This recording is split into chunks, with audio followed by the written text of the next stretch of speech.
Greater Bengaluru ಪ್ರಾಧಿಕಾರಕ್ಕೆ election date fix ಆಗುವಂತಹ ಸಾಧ್ಯತೆ ಇದೆ. ಜೂನ್ 30ರೊಳಗೆ ಮಾಡಲೇಬೇಕು ಜಿಬಿಎ ಎಲೆಕ್ಷನ್. ರಾಜ್ಯ ಸರ್ಕಾರಕ್ಕೆ ಸುಪ್ರೀಂ ಕೋರ್ಟ್ ಡೆಡ್ಲೈನ್ ಅನ್ನು ಕೊಟ್ಟಿದೆ. ಹಾಗಾಗಿ ಡೇಟ್ ಫಿಕ್ಸ್ ಆಗುವಂತಹ ಸಾಧ್ಯತೆ ಇದೆ.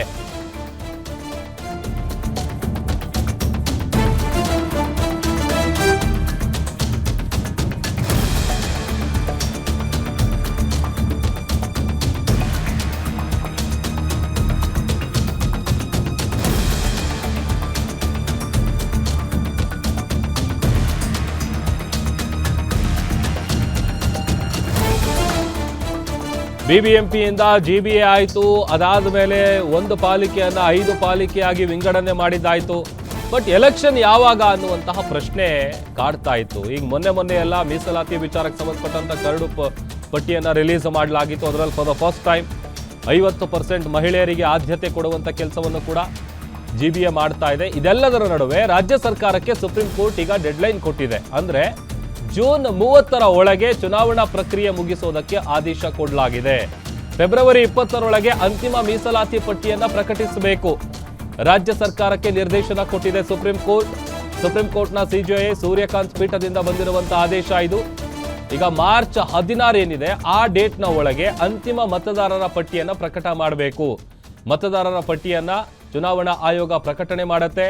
ಮೇ ತಿಂಗಳ ಅಂತ್ಯದೊಳಗೆ ಅಂದ್ರೆ ಮೇ ತಿಂಗಳ ಕೊನೆಯೊಳಗೆ ಚುನಾವಣೆಯನ್ನು ನಡೆಸೋದಕ್ಕೆ ಆಯೋಗ ರೆಡಿ ಆಗ್ತಾ ಇದೆ. ಕಾರಣ ಈಗ ಶಾಲಾ ಕಾಲೇಜುಗಳಲ್ಲಿ ಪರೀಕ್ಷೆ ಆಗುತ್ತೆ. ಆ ಪರೀಕ್ಷೆ ಆದ ಕೂಡಲೇ ಎಲೆಕ್ಷನ್ ಮಾಡೋದಕ್ಕೆ ಬೇಕಾದಂತಹ ಸಿದ್ಧತೆಗಳು ನಡೀತಾ ಇದೆ. ಮತ್ತಷ್ಟು ಡೀಟೇಲ್ಸ್ ಕೊಡ್ತಾರೆ ಮೆಟ್ರೋ ಬ್ಯೂರೋ ಹೆಡ್ ಉಲ್ಲಾಸ್ ದೂರವಾಣಿ ಸಂಪರ್ಕದಲ್ಲಿ ಜಾಯ್ನ್ ಆಗಿದ್ದಾರೆ. ಉಲ್ಲಾಸ್, ಈಗ ಆಲ್ರೆಡಿ ಮೊನ್ನೆ ಎಲ್ಲ ಮೀಸಲಾತಿಯ ಕರಡು ಪಟ್ಟಿಯನ್ನ ರಿಲೀಸ್ ಮಾಡಲಾಗಿತ್ತು. ಈ ಫೈನಲ್ ಲಿಸ್ಟ್ ಏನಿದೆ ಅದು ಬಹುಶಃ ಫೆಬ್ರವರಿ ಒಳಗೆ ಹೊರಬರುತ್ತಾ? ಏನ್ ಕತೆ? ಪ್ರಭು, ಸಾಕಷ್ಟು ಅಂದ್ರೆ ಕಳೆದ 6-7 ವರ್ಷಗಳಿಂದ ಜಿಬಿಎ ಅಂದ್ರೆ ಬಿಬಿಎಂಪಿ ಚುನಾವಣೆ ನಡೆದಿರ್ಲಿಲ್ಲ. ಯಾವಾಗ ನಡೆಯುತ್ತೆ ಅನ್ನುವಂತ ಒಂದು ಪ್ರಶ್ನೆ ಇತ್ತು. ಜೊತೆಗೆ ಟಿಕೆಟ್ ಆಕಾಂಕ್ಷಿಗಳಲ್ಲಿ ಒಂದಷ್ಟು ಅಸಮಾಧಾನನೂ ಕೂಡ ಇತ್ತು. ಉದ್ದೇಶಪೂರ್ವಕವಾಗಿನೇ ರಾಜ್ಯ ಸರ್ಕಾರ ವಿಳಂಬ ಮಾಡ್ತಾ ಇದೆ ಅಂತ ಹೇಳಿ. ಇದ್ರ ಬೆನ್ನಲ್ಲೇನೆ ರಾಜ್ಯ ಸರ್ಕಾರ ಬಿಬಿಎಂಪಿಯನ್ನ 5 ಪಾಲಿಕೆಗಳನ್ನಾಗಿ ಮಾಡಿ ಜಿಬಿಎ ಅಂತ ಹೇಳಿ ಮರುನಾಮಕರಣ ಮಾಡಿ ಅದರ ವ್ಯಾಪ್ತಿಯಲ್ಲಿ ಬೆಂಗಳೂರು ಪೂರ್ವ, ಪಶ್ಚಿಮ, ಉತ್ತರ, ದಕ್ಷಿಣ ಮತ್ತೆ ಕೇಂದ್ರ ಪಾಲಿಕೆ ಅಂತ ಹೇಳಿ 5 ನಗರ ಪಾಲಿಕೆಗಳನ್ನ ಸೃಷ್ಟಿ ಮಾಡ್ತು.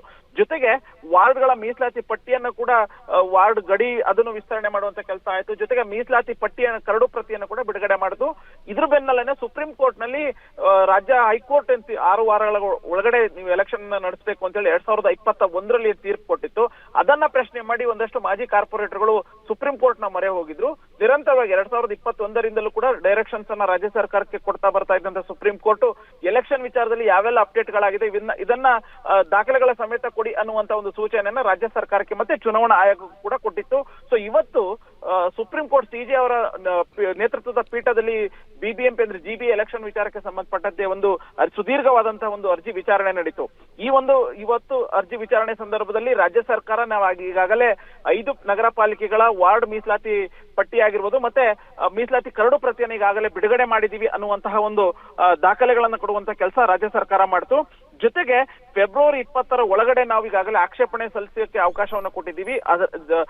ಜನವರಿ 23ನೇ ತಾರೀಕು ತನಕ ಆಕ್ಷೇಪಣೆ ಸಲ್ಲಿಸಕ್ಕೆ ಅವಕಾಶ ಕೊಟ್ಟಿದ್ದೀವಿ ಅನ್ನುವಂತಹ ಒಂದು ಮಾತನ್ನ ರಾಜ್ಯ ಸರ್ಕಾರ ಹೇಳ್ತು. ಸೊ ಹೀಗಾಗಿ ಫೆಬ್ರವರಿ 20ರ ಒಳಗಡೆ ನೀವು ಅಂತಿಮವಾದಂತಹ ಒಂದು ಮೀಸಲಾತಿ ಪಟ್ಟಿಯನ್ನ ಪ್ರಕಟ ಮಾಡಬೇಕು ಅನ್ನುವಂತಹ ಒಂದು ಸೂಚನೆಯನ್ನ ಸುಪ್ರೀಂ ಕೋರ್ಟ್ ರಾಜ್ಯ ಸರ್ಕಾರಕ್ಕೆ ಕೊಡ್ತು.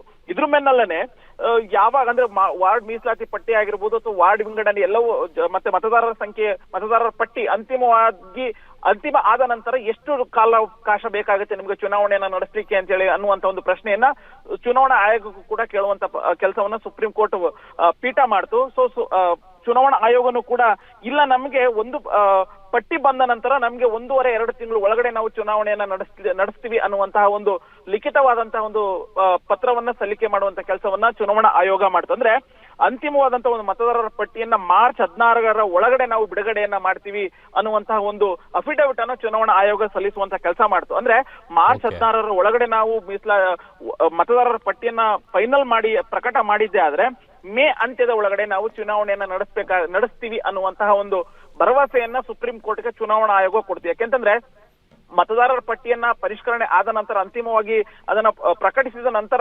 45 ದಿನಗಳ ಕಾಲ ಬೇಕಾಗುತ್ತೆ ಒಂದು ಚುನಾವಣೆ ಪ್ರೋಸೆಸ್ ಅನ್ನ ಮುಗಿಸ್ಲಿಕ್ಕೆ. ಸೊ ಹಾಗಾಗಿ ಮೇ ಅಂತ್ಯದ ಒಳಗೆ ನಾವು ಚುನಾವಣೆಯನ್ನ ನಡೆಸ್ತೀವಿ ಅನ್ನುವಂತಹ ಒಂದು ಮಾತನ್ನ ಚುನಾವಣಾ ಆಯೋಗ ಹೇಳ್ತು. ಸೊ ಶಾಲಾ ಕಾಲೇಜು ರಜೆ ಏನಿದೆ ಆ ಒಂದು ರಜೆಯ ಸಮಯವನ್ನ ನೋಡ್ಕೊಂಡು ನಾವು ಎಲೆಕ್ಷನ್ ಅನ್ನ ನಡೆಸ್ತೀವಿ ಅನ್ನುವಂತಹ ಒಂದು ಮಾತನ್ನ ಹೇಳೋದ್ರ ಮೂಲಕ ಸೊ ಜೂನ್ ಅಂತ್ಯದ ಒಳಗಡೆನೆ ಬಿಬಿಎಂಪಿ ಅಂದ್ರೆ 5 ನಗರ ಪಾಲಿಕೆಯ ವ್ಯಾಪ್ತಿಗೆ ಹೊಸ ಪುರಪಿತೃಗಳು ಬರುವಂತ ಸಾಧ್ಯತೆಗಳು ಇದೆ Prabhu. Okay, thank you Ullas.